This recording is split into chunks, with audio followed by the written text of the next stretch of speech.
I'm Evan from Enlightened Workshops.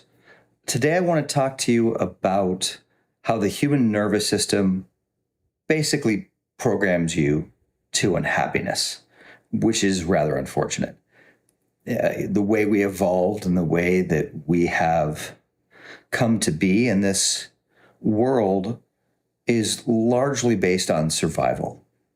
And so, despite the fact that each and every one of us wants to be happy, we have a human nervous system, a body, an organism that has developed not to be happy, but to survive.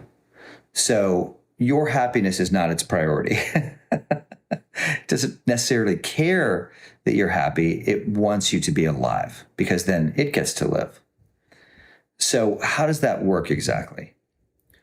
So, for us as human beings, the way that it essentially works is we spend all our time, all the hours of our life trying to do things and achieve things that we think will bring us satisfaction.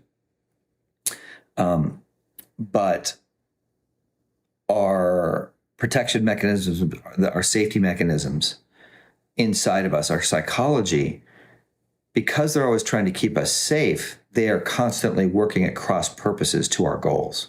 So, for example, if somebody grew up in an environment where it was not okay for them to have fun and be loud and express themselves, and their main goal in life is to be a singer and get up on stage and sing, there's a disconnect because the child survived by staying small, by silencing their voice.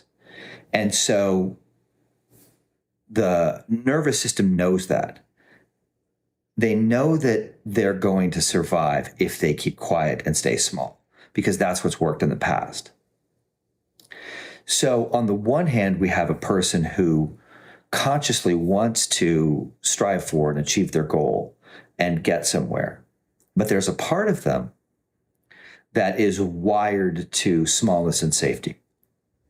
And these two are at odds. And most people, sadly, go through their lives not even realizing that they have a part that's basically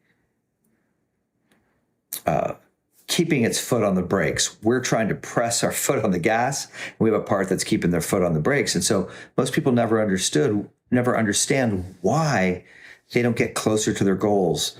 And they, of course, assume terrible things like I'm no good and I don't deserve it, etc., which are just more of these sort of childhood messages. So how do you deal with that? How do you deal with the fact that you just have a system that's trying to stay safe and that it's going to do what it knows? I had a very wise sponsor at one time who told me, he said, when you're a kid, whatever you got, that's what love is for you. The wires get crossed. So if you got kicked every day, then in order for you to feel love, you have to get kicked.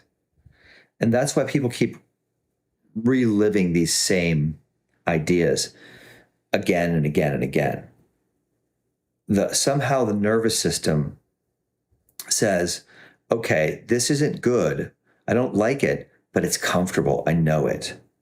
So that's why people unconsciously carry on the same emotional environment that their parents created for them unconsciously. So for example, let's say you had an overly critical parent, and there's a lot of you out there who did. Have you noticed that there's a voice in your head that speaks to you in the exact same way that critical parent does or did? Right? That's because that's what love is for you, and that's what worked, and that's what kept you safe. And so we carry on that work. Even if our parents die, that critical voice is still there. It doesn't have anything to do with our parents anymore. It just becomes part of the system, part of the survival system. So there are all these things inside us that are sort of terrible lies. And the way that they get created essentially is something bad happens, and then that child's mind says something about it that isn't quite true. So for example, in my life, When I was a kid, my dad had this great set of slot cars, and he was 30 years old. I was 3 years old, and he had a friend who was also 30, and they were driving these slot cars around, and they were so amazing, and I wanted to pick one up. And he said, "Don't touch these." Now, that's not a horribly traumatic moment, but what my child's mind said to me was, he cares more about these cars than me. He doesn't love me. I don't matter. Now, none of those things happened in reality, but those became deep, abiding truths for me in my life. Those were the messages that I carried through.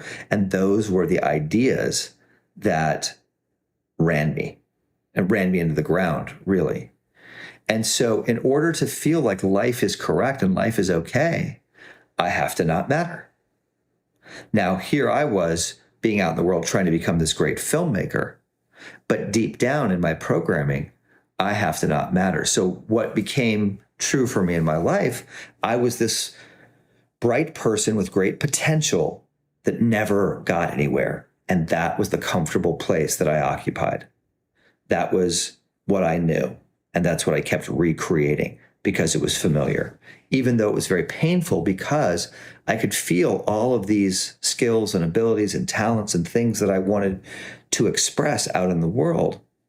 But the nervous system said, no, it's better that we keep trying, but never really get there. And so I find that just about everybody is in some kind of loop like this in some aspect of their life. They may be succeeding professionally, but they may not be finding the person that's right for them. So they're constantly wanting love and not getting it. And that comes from a situation in their life where they had a parent's approval that they couldn't win. And so they got the message, something along the lines of, nobody will ever love me, or something like that. So that's what you want to start looking for and want to start seeing inside yourself. You want to start to see these beliefs. One of the simplest exercises is to just start keeping track of your beliefs. Write them down and look at them in black and white, and you'll start to see that they're the beliefs of a child. And but it's amazing how strong and persistent they are. And so you can begin to sort of do this work, which we talk a lot about here, but essentially the emotions are kind of the key. So we start to get down to these very difficult emotions that are sort of fused with these very wrong ideas about ourselves. Because, of course, it's not true that you're not wanted and that you're not talented. These are the lies of a child that protect us because it's dangerous to shine. In my house, my dad was a bit of a rageaholic, more than a bit. And I learned very early on, he liked when I was in my room reading. Like, he was comfortable with that. That was okay. He wasn't going to bother me if I'm in my room being quiet reading. But if I'm out and about in the living room and having fun, that's going to be a problem. So I learned not to be the shiny star, because that's the nail that's going to get the hammer. So I learned to hide, and that became the way that I survived. And I did not know that I was repeating the same pattern. I just thought there was something wrong with me. And of course, there wasn't really anything wrong with me, and there's not really anything wrong with you. So hopefully that helps, at least as a starting point, to start to see that